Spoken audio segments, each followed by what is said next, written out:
Apakah kalian pernah mendengar nama Elisa Lam? Misteri dan konspirasi di baliknya. Los Angeles, kota yang tak pernah tidur. Di antara hiruk-pikuk modern dan gedung-gedung kecil, berdiri sebuah hotel tua yang penuh sejarah kelam, Hotel Cecil. Pada Januari 2013, seorang mahasiswa asal Kanada, Elisa Lam, menginap di sana sendirian. Ia sedang melakukan perjalanan keliling California sebagai bagian dari petualangan pribadinya. Tapi hanya beberapa hari setelah kedatangannya, ia menghilang tanpa jejak. Polisi mencari ke seluruh penjuru kota. Tidak ada tanda-tanda kekerasan, tidak ada saksi mata, dan tidak ada yang melihat Elisa meninggalkan hotel. Hingga akhirnya, tamu-tamu hotel mulai mengeluh tentang air yang keruh dan berbau aneh. Petugas pemeliharaan naik ke atap, membuka tangki air, dan menemukan tubuh Elisa mengambang di dalamnya. Tubuhnya tanpa mengenakan sehelai pakaian. Pakaian dan barang-barangnya mengambang di dekatnya. Pintu ke atap seharusnya terkunci. Alarm seharusnya berbunyi, tetapi tidak ada yang mendengar apapun. Tapi yang paling mengejutkan adalah satu-satunya petunjuk yang ditinggalkannya, yaitu sebuah rekaman CCTV dari lift hotel yang menunjukkan Elisa berperilaku sangat aneh. Ia terlihat ketakutan, menekan semua tombol lift, mengintip keluar, bersembunyi di sudut, seolah-olah ada sesuatu yang mengajarnya. Dan hingga hari ini, tidak ada yang tahu apa yang sebenarnya terjadi pada Elisa Lam. Berikut adalah 4 teori utama yang berkembang mengenai kasus Elisa Lam. Yang pertama adalah teori gangguan mental. Kematian tragis akibat kondisi psikologis. Elisa Lam diketahui memiliki riwayat gangguan bipolar tipe 1 dan depresi. Ia rutin mengonsumsi beberapa jenis obat psikiatri seperti Wellbutrin, Lamictal, dan Seroquel. Hasil autopsi menunjukkan kadar obat dalam tubuh Elisa lebih rendah dari yang seharusnya. Ini mengindikasikan ia mungkin tidak meminum obat secara rutin. Para ahli berpendapat bahwa jika seseorang dengan gangguan bipolar menghentikan konsumsi obatnya, bisa mengalami mania, delusi, atau bahkan psikosis.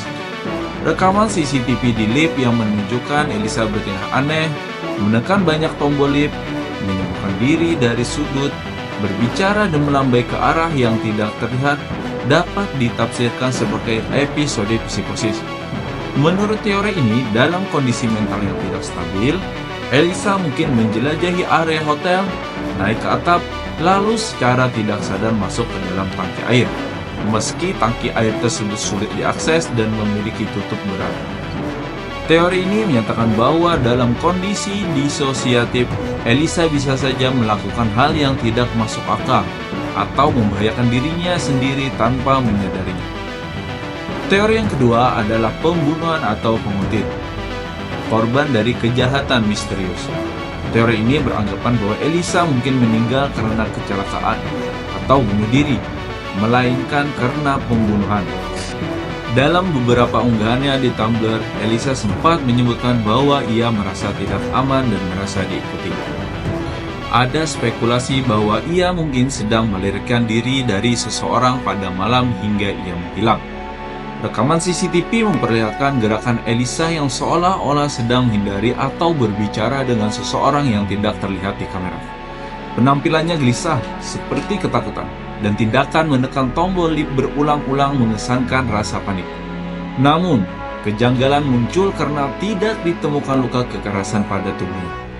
Tidak ada tanda pemerkosaan, dan pintu atap terkunci dan memiliki alarm yang seharusnya akan berbunyi jika dibuka. Namun, ada spekulasi bahwa jika pelaku adalah staf hotel atau seseorang dengan akses istimewa, semua hal ini bisa dilewati. Sejumlah orang percaya bahwa ada pihak yang sengaja menutupi jejak pembunuhan dan memanipulasi lokasi penemuan jenazah. Teori yang ketiga berhubungan dengan supranatural atau kutukan Hotel Cecil. Hotel Cecil memiliki reputasi menyeramkan. Sejak dibuka tahun 1920-an, hotel ini sudah menyimpan sejarah yang kelam, tempat bunuh diri, pembunuhan, dan pernah menjadi tempat tinggal pembunuh berantai seperti Richard Ramirez, The Night Stalker. Banyak yang percaya bahwa hotel ini dikutuk atau menjadi sarang energi jahat. Teori supranatural menyatakan bahwa Elisa menjadi korban kekuatan gaib yang mendiami hotel.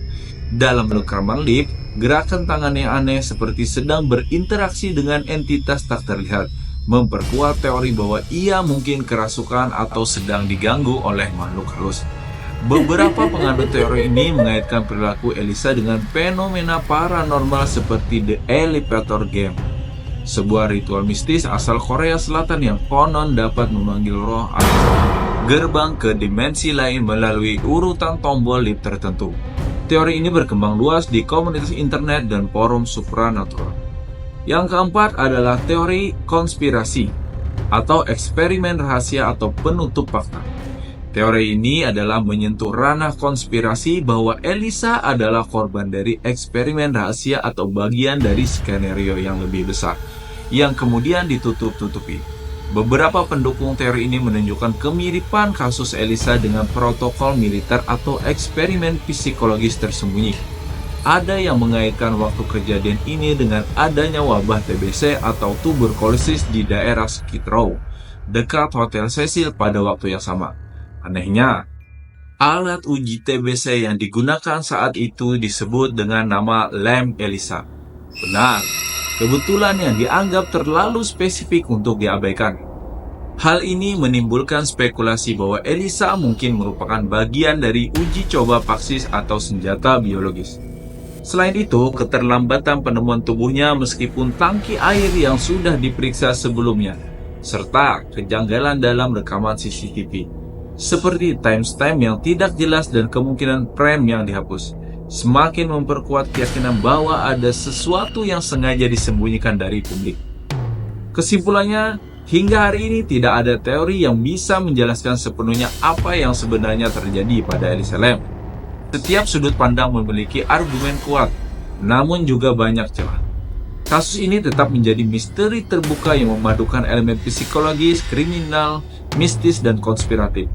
Menurut kalian, apakah ini hanyalah tragedi biasa atau ada sesuatu yang lebih dalam dan gelap di baliknya?